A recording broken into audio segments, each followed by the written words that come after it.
Vi befinner oss idag på Kristianstadsslätten där vi ska följa upp ett av våra försök med biostimulanten Quantis. Quantis är en produkt som används för att motverka värme- och torkstress i potatis. Potatisen framförallt är en gröda som kan vara ganska känslig mot värme- och torkstress under tidig knölsättning. Biostimulant är en produktgrupp som vi förmodligen kommer se väldigt mycket mer av i framtiden och kan förenklat delas in egentligen i två undergrupper. Det vi kallar för biostimulanter och sen även det som kallas för biopesticider. Och biopesticider är egentligen biologiska produkter som används på samma sätt som traditionell kemi för att motverka en sjukdom, en svamp och så vidare. Medan biostimulanterna består till största del av exempelvis aminosyror som ska främja plantans naturliga tillväxtsystem. Just Quantis är en restprodukt från sockerrörsframställning och består till största del av aminosyror, men även lite organisk kol. Däremot så innehåller den inte tillräckligt med näringsämne för att klassas som ett mikronäringsämne. Quantis ska användas i potatis under tidig knölsättning och man kör oftast 2 liter per hektar och kan följa upp det här med en ytterligare behandling 2 liter per hektar cirka 14 dagar senare. Just på den här försöksplatsen så har vi gjort ett storskaligt försök där vi har delat halva fältet, vilket sedan ska göras provgrävningar för att se hur knölstorlek och skördebilden ser ut. Vi på Syngenta har ett ganska gediget försöksprogram med biostimulanter både i Sverige och i Norden i år, vilket min kollega Jesper ska tala med om. Ja, som Karl-Henrik berättar så är det här ett storskaligt försök med Quantis och här är det så att det kommer att vara Hushållningssällskapet som går ut och provgräver ett antal platser på varje sida i obehandlat och behandlat. Och det gör vi för att få fram data för att bevisa att Quantis fungerar och hur mycket den ger.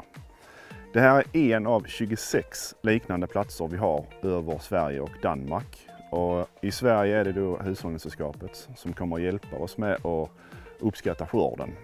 Just biostimulanter kan vara väldigt svåra att hantera i vanliga fältförsök. Det är produkter som funkar mot abiotisk stress som Quantis eller produkter som har andra egenskaper som kan hantera herbicidstress eller köldstress eller liknande. Och det gör att de är väldigt svåra att hantera i traditionella fältförsök var vi är bundna till få lokaliteter.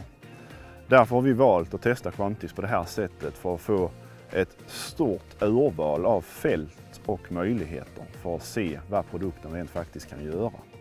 Bra Jesper, men då tror jag vi gör så att vi provgräver lite och ser vad vi kan få fram.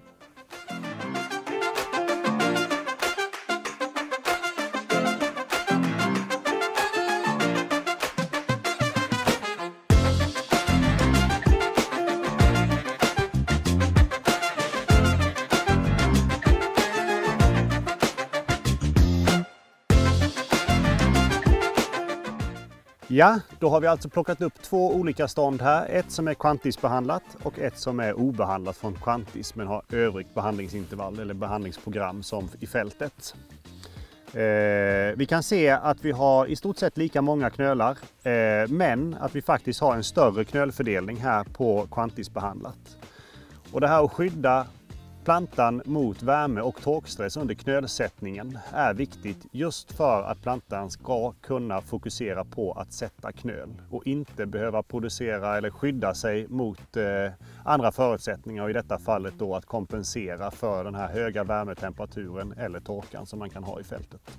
Det Quantis egentligen gör inne i potatisen, det är att när en potatisplanta blir utsatt för stress så justerar den olika saker i plantan för att motverka den här stressen. Den justerar bland annat gibberellinsyranivået, ett planthormon, och den justerar också cytokininnivået. Och det är ju så att gibberellin styr toppväxt, alltså bladmassa. Cytokinin påverkar knölarna.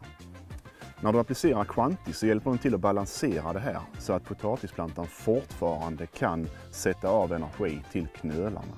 Så den fokuserar mycket mindre på att bekämpa stressen. Quantis ska alltså användas vid tidig knölsättning eller då vi vet med oss att vi kommer ha en kraftig värmebölja på väg in. Den kan med fördel köras i bladmögelprogrammet och har inga blandbarhetsproblem. Vi på Syngenta kommer naturligtvis fortsätta utforska möjligheterna med Quantis både i potatis men även i andra grödor, och vi ser i dagsläget fram mycket mot att få in försöksresultaten från årets försök.